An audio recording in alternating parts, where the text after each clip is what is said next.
Hey guys, how's it going? SoCal here. How you doing? So yeah, check it out. Got me some 6.5 Creedmoor. Looking good. But that is for a different day. Today we're going to do a video on the differences between the Taran Tactical M2 Benelli shotgun and all the kind of refinements that he's made that you can purchase online and send your gun to him, or he sells them, and the Benelli 3 gun. So let me get this stuff out of the way, grab a couple of these shotguns, and we'll do a side-by-side.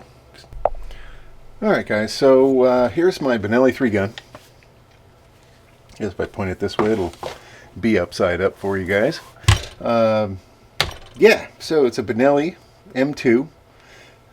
Basically that Benelli has gone through and kind of from the 3 gun community has taken some advice and copied a couple of people and made some changes to these and try to make it a little more ergonomic, a little more fast to run. Basically, as far as I can tell, without the cheat sheet.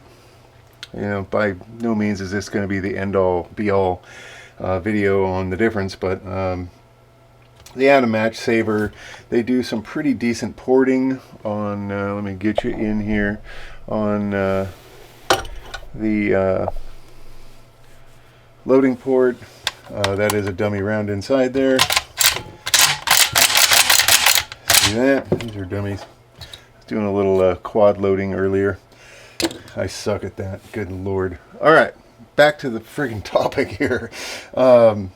They do cut out here, and they add a different shell carrier, which is very reminiscent of the Taran Tactical one. In fact, I'd be pretty surprised if both these companies didn't buy them from the same location, whoever that is. They do a decent channel job, and on up the receiver. They don't. I think they change their forearm a little bit here. The stippling on it, I think, is different from a regular 3-gun shotgun, or pardon me, a regular Benelli M2. I think it's for the most part smooth, but I could be wrong about that. I have added a 7+7 magazine tube. Another thing they do is add this front sight, which I'm hoping will come into focus at some point or another, which is actually a lot nicer than the little bead that they have, which comes standard. What else? What else is here? They have the bolt release, which has been enlarged. Charging handle, which is now on a spindle, much larger, so we can get a pretty decent grip on it. And honestly, of the 2 guns, I think I like this one more.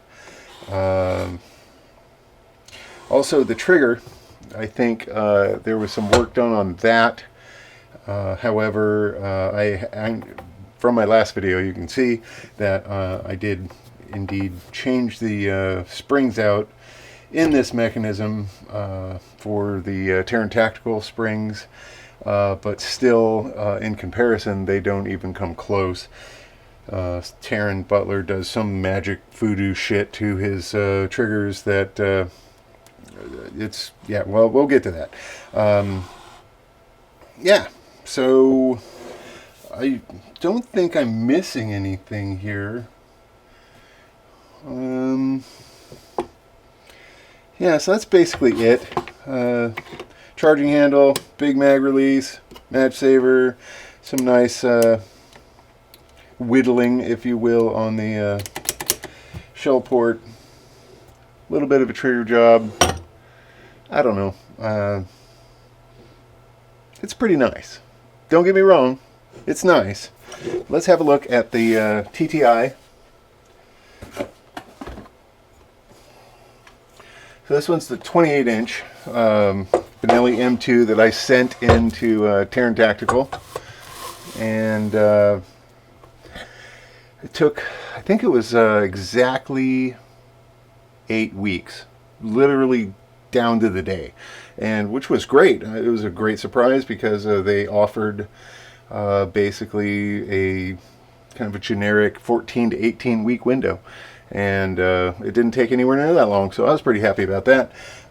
As you can see, this is very different from the standard 3-gun model from Benelli. First of all, we'll just kind of work from the back to the front in Coda Boy fashion, trying to find enough room on my bench. Here we go.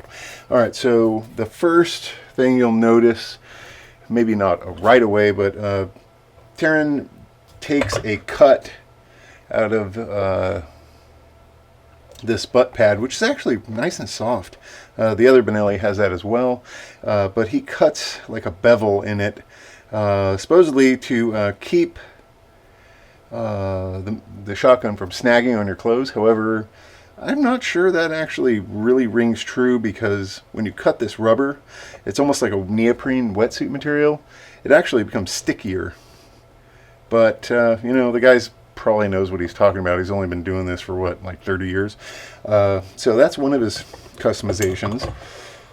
Moving on down, he does an amazing stipple job on much of the furniture on this gun. Both sides, all the way around the grip, has been stippled, and it is gorgeous. It really looks great.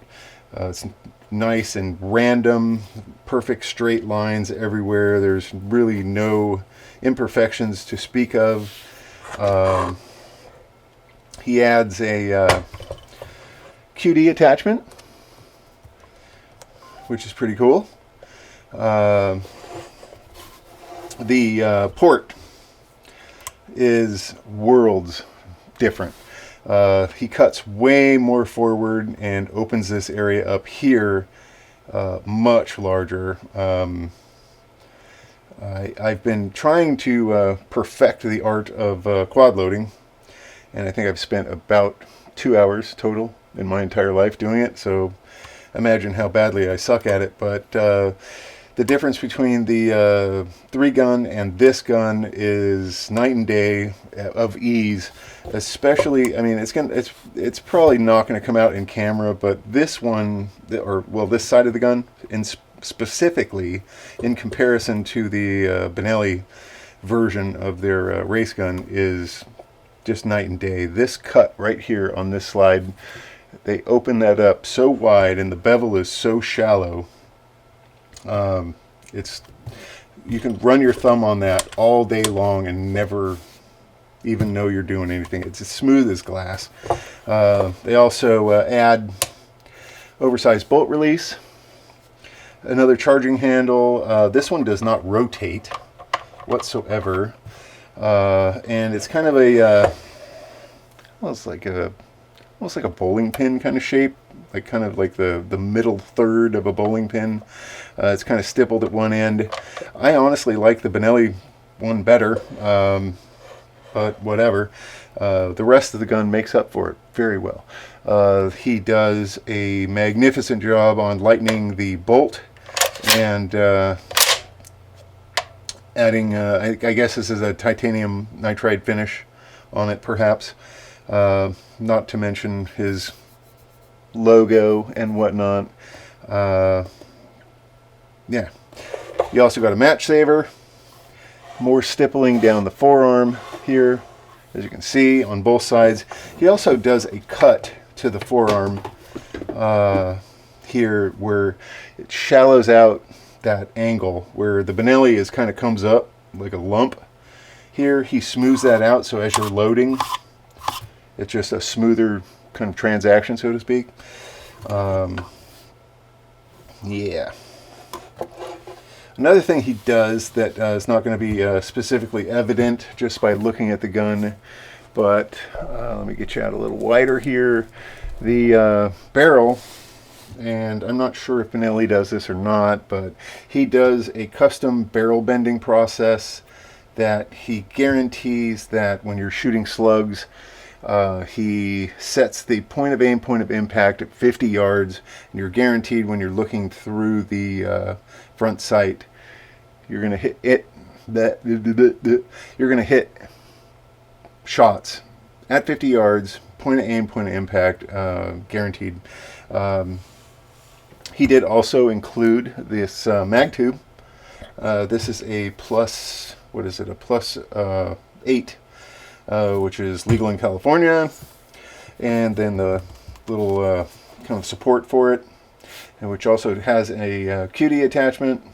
So you can add a sling if you wanted to. But one of the most magic things I really like about this gun is the front sight. And I'm going to bring it in a little bit here and try to get you to see this if I can. The front sight on this, the Benelli is awesome, don't get me wrong. But this front sight is freaking awesome. If it will focus, come on, man, please. All right, there we go. You can kind of see, it's hard to get the angle right here, but it's about twice the size as the Benelli, and it's also shaped in the shape of a triangle.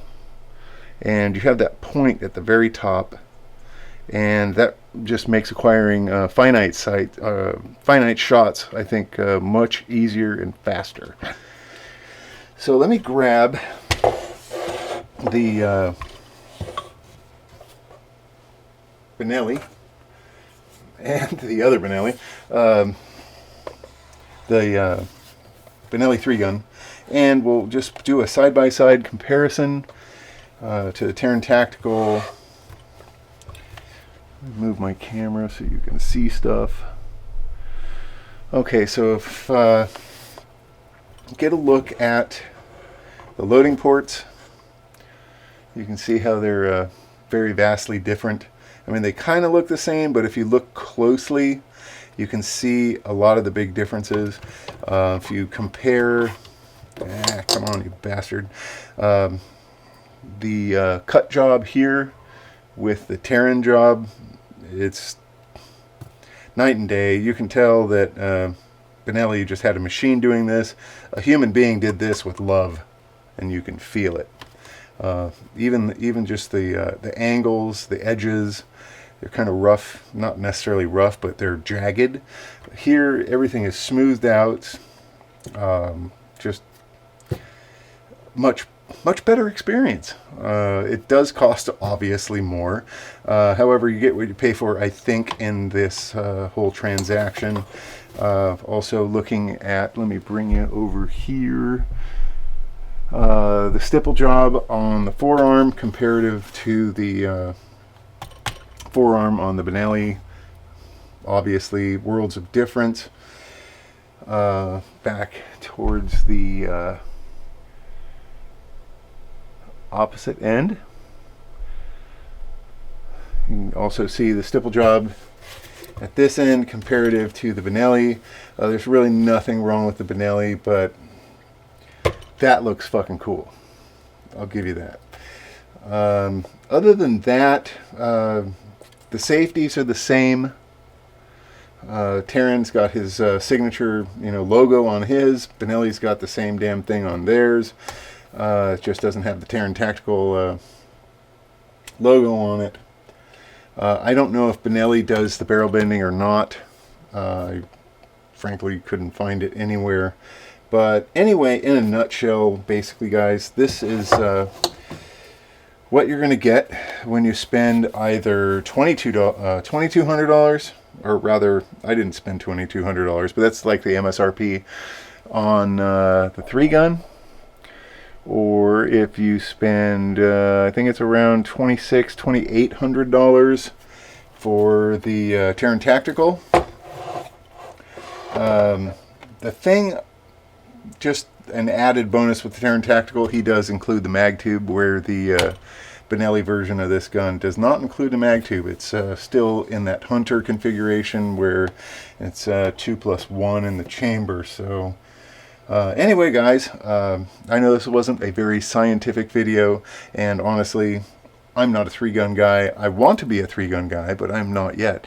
But here's my invitation right here. This is my motivation to be better at 3-gun. So anyway, here's the video. Hope you guys like it. You guys know what to do. Hit that sub button, give me a thumbs up, and stick around. Take care, guys.